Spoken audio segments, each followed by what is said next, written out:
Nessa semana, vamos direto ao ponto sobre temas que a Bíblia esclarece ao ponto. Essas reflexões devem fortalecer nossas convicções sobre um ensinamento crucial a respeito do tema da imortalidade da alma.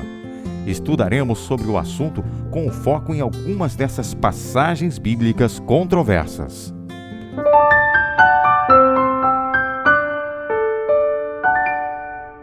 Olá, que alegria poder nos reencontrarmos novamente nessa semana para mais uma etapa de lição da Escola Sabatina.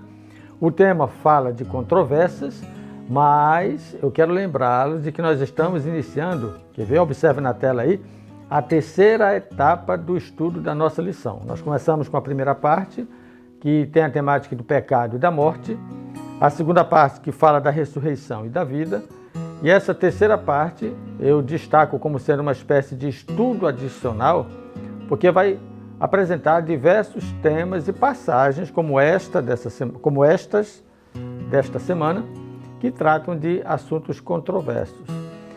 A nossa metodologia vai mudar um pouquinho. Eu quero aproveitar aqui para agradecer, primeiramente a você que tem conectado conosco, tem feito a sua inscrição, tem deixado o seu like, mas também a sua mensagem.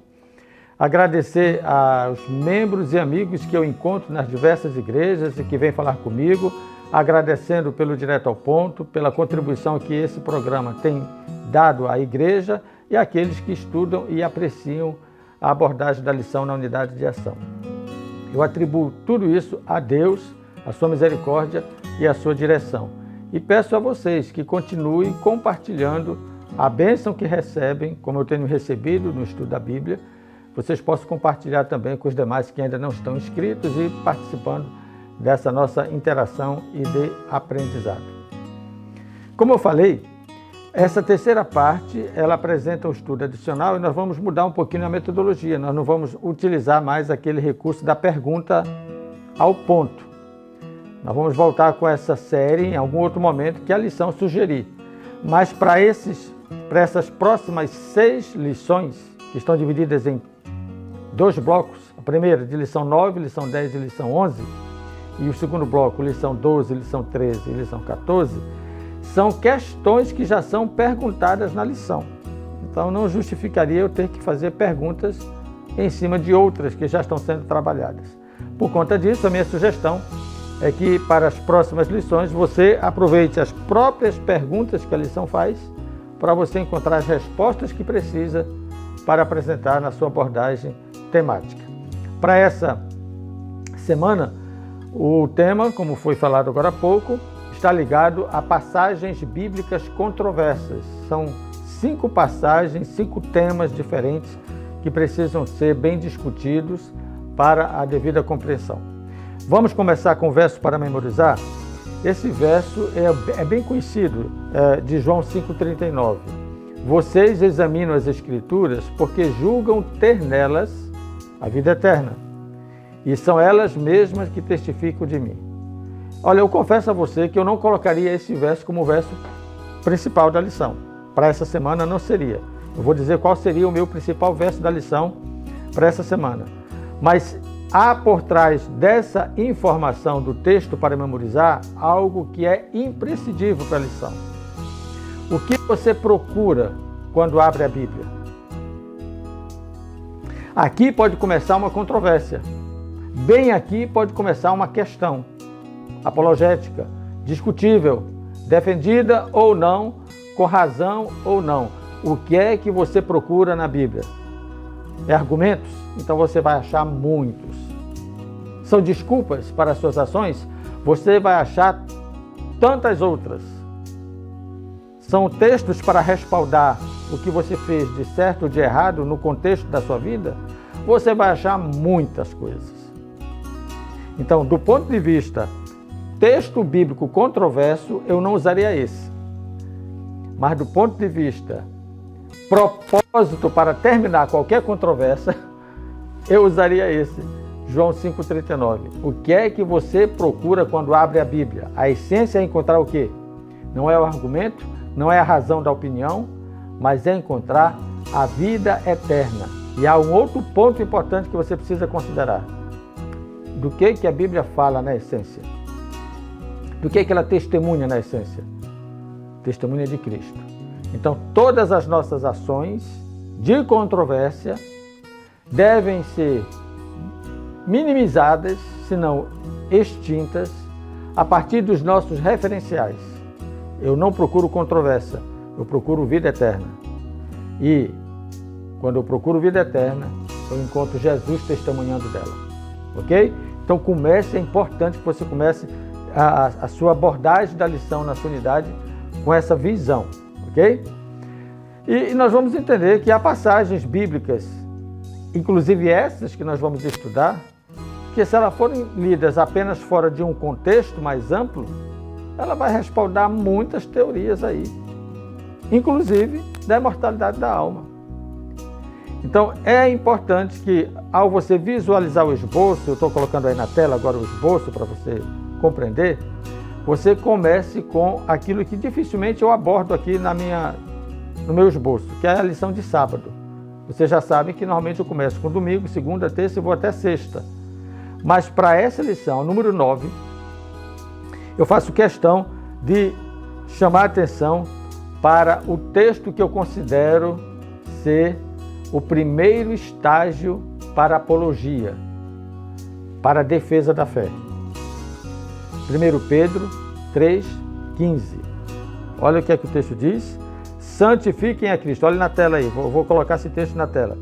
Santifiquem a Cristo como Senhor no seu coração, estando sempre preparados para responder a todo aquele que pedir razão da esperança que você tem. Escute, você quer resposta para as razões da sua fé? Você primeiro precisa encontrar Cristo.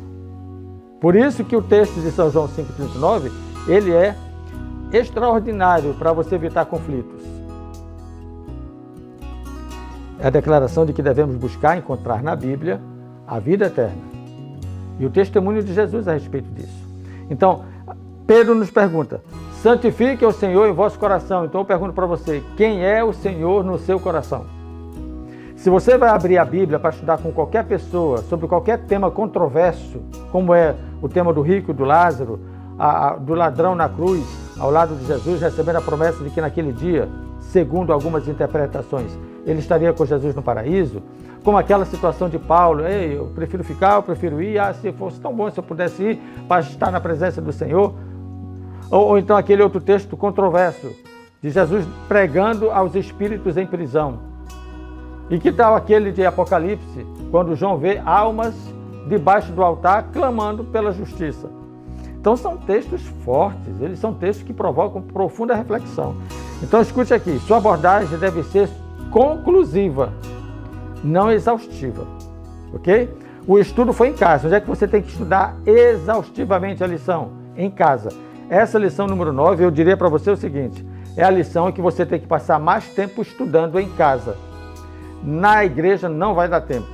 Não faça um estudo exaustivo na igreja. Faça apenas, apresente um estudo conclusivo, do tipo assim, irmãos, diante do que eu estudei, diante do que nós estudamos, o que é que nós aprendemos? Esse é o caminho. Se você for pela proposta da lição, que é exaustiva, muitos textos, comparação, comentário, análise, está tudo certo e tem o seu lugar. E o seu lugar é em casa, na mesa de estudo. Esse escopo todo vai trazer para você uma compreensão dimensional do tema, em diversas percepções bíblicas. E aí o final do estudo é o seguinte, mas espera aí, diante de tudo que eu li, diante de tudo que eu estudei, diante dos comentários que eu li, qual é a conclusão? É essa conclusão que você tem que levar para a classe. Então, eu vou revisar a lição desta semana pontuando a controvérsia e o argumento. Controvérsia e o argumento. O argumento conclusivo, não o argumento exaustivo. Porque o exaustivo você vai ter que ler 10, 15, 20 passagens, vai ter que comparar muito texto, e isso só dá para fazer em casa. Então aproveite o melhor da lição dessa semana. Apresente a controvérsia e o argumento definitivo para essa controvérsia. Ok? Nós vamos nessa direção. Vamos lá. A primeira cosmovisão bíblica que você precisa ter no estudo da lição dessa semana é a da alma vivente. Isso aqui tem que estar na sua mente. Ou você coloca isso como um pilar, ou você vai vagar para tudo quanto é onda que bater. Bateu onda daqui, você vai para lá. Bateu onda daqui, você vai para o outro lado. Bateu um texto aqui, ih, meu pai, esse texto aqui está dizendo outra coisa, meu pai. Então assim, ou você se define qual é a âncora na qual você vai se firmar, e para nós é a palavra de Deus, ou você poderá ser levado por qualquer vento de doutrina, inclusive usando textos dessa semana. É só uma questão de ótica? Não, não é uma questão de ótica. É só uma questão de compreensão? Não, não é uma questão de compreensão, mas é uma questão de discernimento. Então, você precisa ter um referencial. Pó mais fôlego de vida é igual a alma vivente. Isso é o escopo, a cosmovisão. E a partir daí, você vai elucidar muitas situações. Ok? Eu vou demorar um pouquinho nesse vídeo hoje. Ele é introdutório a essa temática que envolve textos controversos. Aguente um pouquinho aí, tá bom? Vamos lá. O rico e o Lázaro. É o tema da lição de domingo. Qual é a controvérsia? É literal ou não? Primeiro ponto que você tem que colocar para a unidade. É literal ou não esse tema? Nós sabemos que é uma parábola. Esse é o argumento. Se é uma parábola, então não pode ser literal. E se for literal, você vai ter que literalizar muita coisa na Bíblia e aí vai descaracterizar toda a interpretação bíblica sobre o tema da morte e do inferno e do céu. Primeiro, que eles estão conversando tão perto que, se for literal, o inferno está mais perto do nosso pescoço do que o céu da nossa cabeça. Então, não podemos literalizar. Busque as evidências. E qual é a evidência? Eclesiastes 9:5. Olha só essa evidência. Eclesiastes 9:5. Dê uma olhada na tela aí. O que é que o texto de Eclesiastes 9:5 diz? O que é que ele declara? Pronto, você leu o texto? É isso mesmo. Eclesiastes 9:5 define claramente que os mortos não sabem de coisa alguma. Ok? Vamos lá. Vamos para segunda-feira, no paraíso, hoje. Qual é a controvérsia? A controvérsia é: o ladrão foi direto para o céu? Porque alguns leem assim: olha, te digo hoje, estarás comigo no paraíso. É uma leitura. Te digo hoje, estarás comigo no paraíso. A outra leitura: te digo, hoje estarás comigo no paraíso. Aí você quer um estudo exaustivo, volte para a lição, releia. Eu não vou trabalhar esse tema aqui. Aqui é direto ao ponto. Controvérsia: o ladrão foi ou não foi direto para o céu? O argumento: não. Por quê? Jesus, quando apareceu para Maria no domingo, não esqueça, quando Jesus disse: hoje, te digo hoje, estarás comigo no paraíso, isso era uma sexta-feira. E o que aconteceu na prática na sexta-feira? Ele foi para o céu ou foi para a sepultura? Sepultura. E desde quando sepultura é paraíso? Ok? Então, quando ele saiu da sepultura, há testemunhas. Nós aprendemos isso na lição da semana passada. Muitas testemunhas. E ele saiu só no domingo. A ressurreição foi no domingo, então já não foi hoje. Então a evidência que você precisa usar para esse texto, eu sugiro apenas a de São João. João 20:17, quando ele apareceu a Maria Madalena, as mulheres lá, e disse: olha, não me detenham, porque eu ainda não subi ao Pai. Ainda vou para o Pai apresentar o meu sacrifício. Então, ele não foi no mesmo dia para o paraíso, portanto, ele não estava falando disso para o ladrão, que foi para a tumba, tanto quanto Jesus foi. A diferença é que Jesus ressuscitou e o ladrão morreu nessa esperança. Terceiro ponto, lição de terça-feira. Partir e estar com Cristo. Afinal, Paulo vai partir ou vai ficar? A controvérsia está em Filipenses 1:23. Quando alguém parte, já estará com Cristo? Esse é o ponto. Nós sabemos que não. O argumento é: estar com Cristo é uma recompensa futura. Observe o que aqui diz 2 Timóteo. Eu vou colocar esses textos na tela para você acompanhar. 2 Timóteo 4, verso 8. Já agora a coroa da justiça me está guardada, o qual o Senhor reto juiz me dará naquele dia, e não somente a mim, mas também a todos quanto a sua vinda. Coroa da justiça, estar com Cristo, não é a segurança e a certeza é hoje, mas o recebimento dessa bênção é na glória futura. Então, Paulo não estava falando de estar com Cristo literalmente naquela ocasião. O outro texto controverso, 1 Pedro 3, 18 a 20, pregar para espíritos na prisão. Olha, esse é um dos textos assim que precisaria de bastante tempo para a gente estudar, mas eu vou ler só Jó. Jó, capítulo 14, verso 10 a 12. Ele é o argumento, porque Jó fala que os mortos O homem, porém, morre e fica prostrado, expira o homem e onde está? E ele faz uma comparação. Como as águas do lago se evaporam e o rio se esgota e seca, assim o homem se deita e não se levanta. Enquanto existirem os céus, não acordará, nem será despertado do sono. Então, do que Paulo estava falando? Do que Pedro estava falando quando citou esse texto? Não era da pregação para os mortos, porque os mortos permanecem inconscientes até a ressurreição final. Veja, eu estou pontuando argumento, controvérsia com argumento. O estudo exaustivo você deve fazer na lição para ter mais solidez na sua compreensão, ok? E finalmente, almas debaixo do altar. Apocalipse 6, 9 a 11. Esse é um dos textos assim, mais fortes para o argumento da imortalidade da alma. Mas discute, a controvérsia é: será que a alma debaixo do altar tem a ver com o estado dos mortos? Era disso que João estava falando? Escute, João está falando no livro do Apocalipse, que é um livro de simbologias. Não é um livro literal. Poucas coisas no Apocalipse são literais.